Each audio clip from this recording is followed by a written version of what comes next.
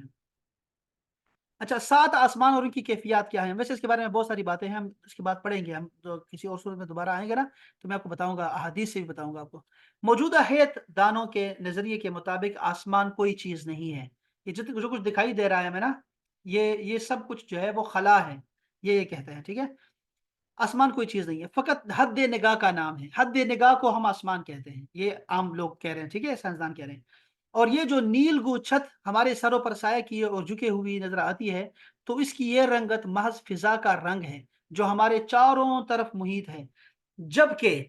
کتاب و سنت سے ہمیں یہ حقیقت معلوم ہوتی ہے کہ آسمان ٹھوس حقیقت کا نام ہے، ٹھیک ہے نا؟ یہ لوگ کہتے ہیں کہ یہ خلا ہے، ہم ان سے کہتے ہیں کہ تمہاری نگاہ ہے ہی کتنی؟ ابھی تو کہتے تھے کہ یہ چاند تک تمہاری نگاہ جا رہی تھی، چاند تک بھی کہاں جا رہی تھی، اس صدی میں تو گئی ہے، اس سے پہلے جو ہے وہ اس کے آگے سورج ہے، پھر نظام شمسی ہے، ابھی تو ہم نے جو قریبی ترین کہکشاں ہیں اس کو بھی نہیں دیکھا ہم نے، تو تمہاری نگاہ کہاں آسمانوں تک جائے گی؟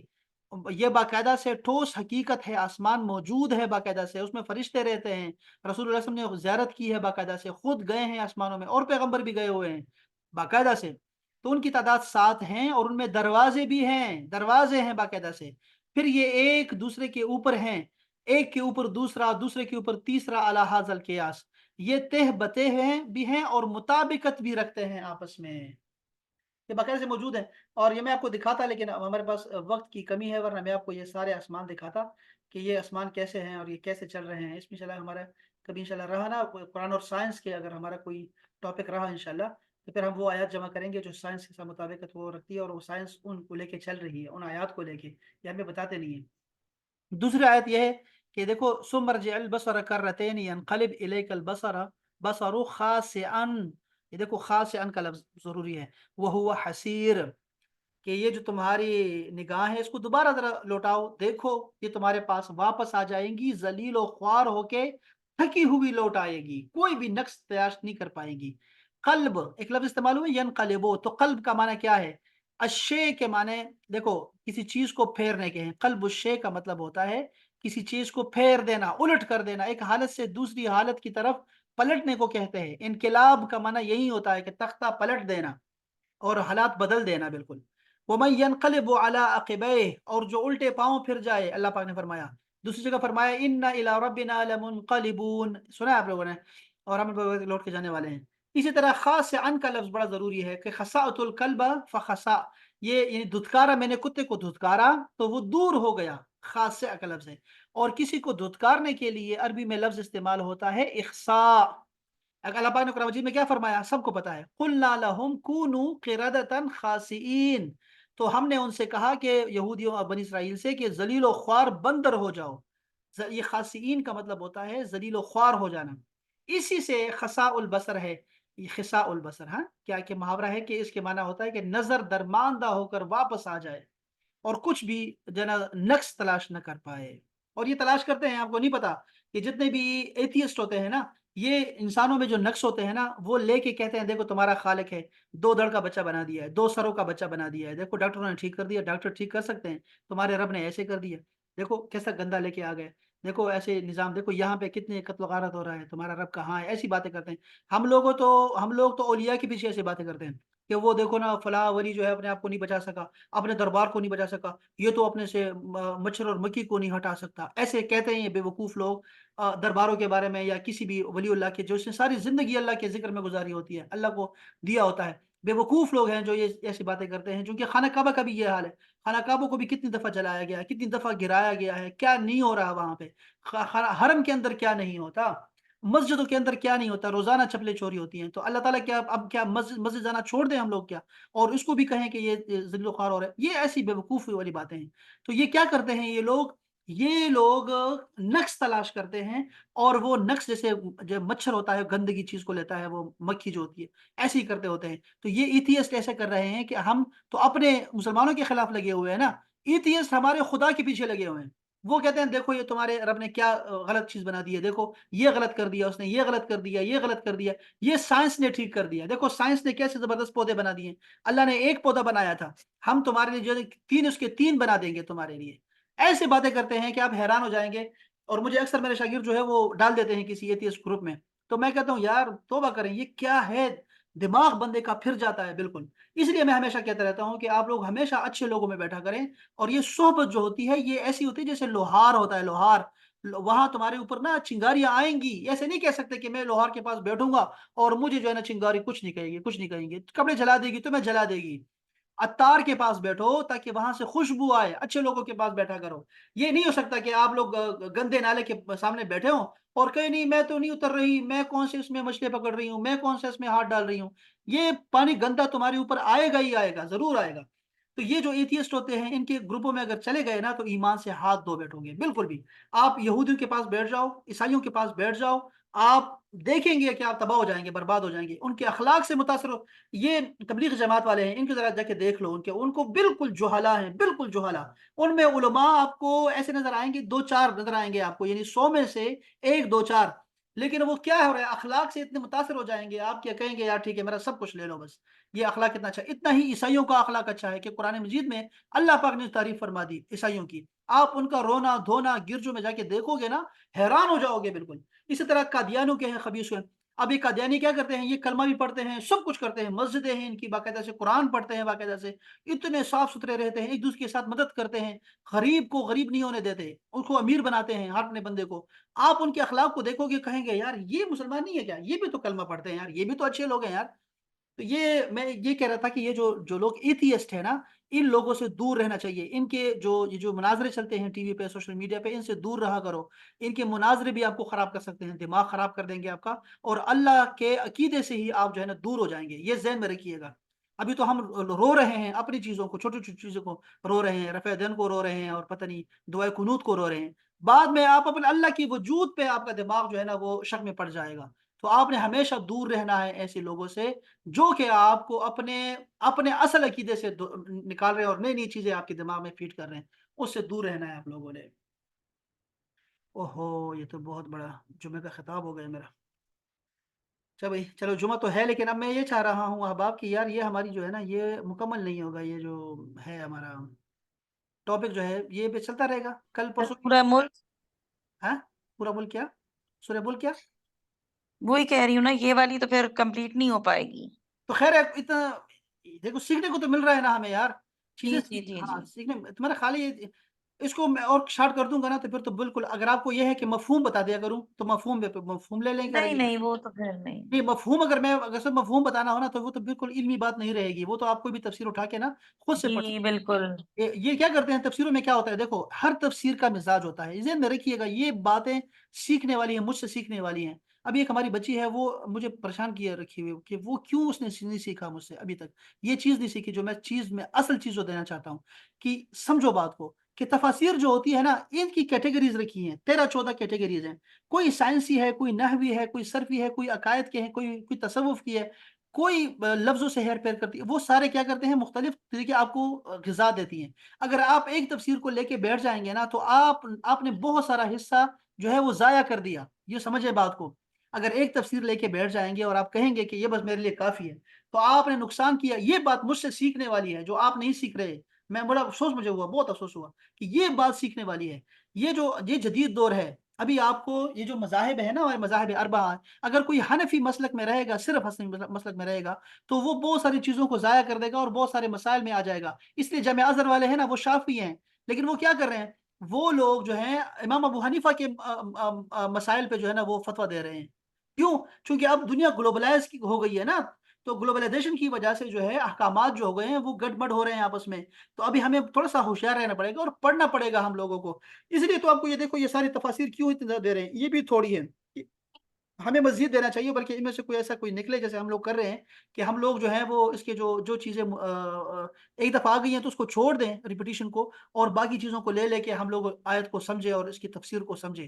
تو یہ آپ کو کام کرنے والا کام ہے جو یہاں ہو رہا ہے۔ دیکھو بہت ساری تفاسیر ہوتی ہیں، یہ اب شروع ہو چکا ہے، دیکھو یہ بہت سارے عرب یہ ساری تفاسیر ہیں، یہ تفسیر قرطبی ہے دیکھیں پرانی، تو یہ سارے آپ کو پڑھنی پڑیں گی، تب جا کے آپ کو چیزوں کو سمجھ آئے گی، ورنہ تو یہ دیکھو بہت چھوٹا لکھا ہوا ہے، ایک آیت کا دیکھو اتنی تفسیر لکھی ہے، امام قرطبی نے لکھی ہے، جی لیکن میں کیسے چھوڑ سکتا ہوں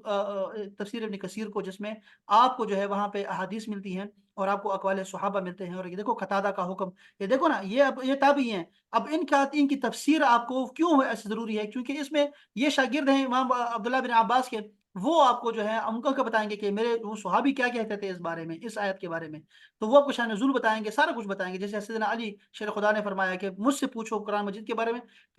کہ مجھے ہر آیت کا پتہ ہے، اس طرح ہر صحابی کو پتہ تھا کہ کہاں اتری ہے، کب اتری ہے، کیوں اتری ہے، سب کچھ پتہ ہوتا تھا، تو یہ ہم ضائع نہیں کر سکتے یہ سارا علم، اگر میں ایک تفسیر کو لے کے بیٹھ جاؤں گا نا تو نقصان کر پاؤں گا اپنا، بہت نقصان کر جاؤں گا، تو وہ میں نہیں کرنے دوں گا آپ کو، میں چاہتا ہوں کہ ہم پڑھتے رہیں تھوڑا ہی صحیح، لیکن چلو زندگی ہے، پڑھتے رہیں گے نا یار، ایک دو چیزیں تو سیکھ ہی لیں گے نا، تو یہ تو بس چلتا رہے گا، اس میں پریشان ہونے کی کوئی ایسی ضرورت نہیں ہے، بس یہ ایک ہمارا سر جب ہم خاص صورتیں اپنی پڑھی رہے نا تو اسی میں کنٹینیو کر لیں گے ہاں انشاءاللہ یہ سارا آتا رہے گا، بالکل ایسے ہی انشاءاللہ. ایسے ہی پڑھتے رہیں گے انشاءاللہ، یہ ساری تفسیر کچھ میں تو سیکھنے کو مل رہا ہے نا. بالکل ایسا ہی ہے، بالکل ایسا ہی ہے، ایسے ہی ہے، بالکل ایسا ہی ہے.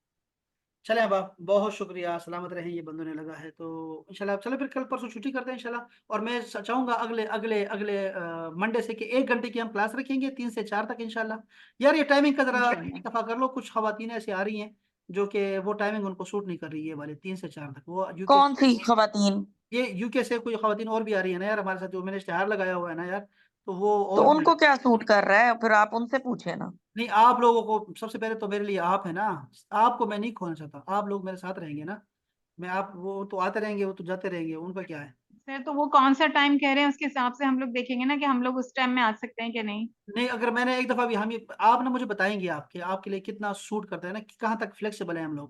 کیسے ہم جا سکتے ہیں اوپر، کہاں تک جا سکتے ہیں، ٹھیک ہے، لیٹ کیسے کر سکتے ہیں، کتنا لیٹ کر سکتے ہیں ہم لوگ، کیا رات کو لیٹ کر سکتے ہیں، رات کے 10 بجے لے سکتے ہیں کیا، ہم سارے لوگ ہم سارے مل کے کیا لے سکتے ہیں کہ نہیں، رات 10 بجے یا 9 بجے کر لیں رات کے، چونکہ یہ کلاس بڑی اہم ہے میرے لیے، باقی کلاسیں چل رہی ہیں عربی کی، لیکن میں چاہتا ہوں کہ یہ کلاس ہماری خراب نہ ہو، یا پھر یہ ہو سکتا ہے سر کہ میرے 5 4 بجے سر 5 بجے کر لیں. میرے لیے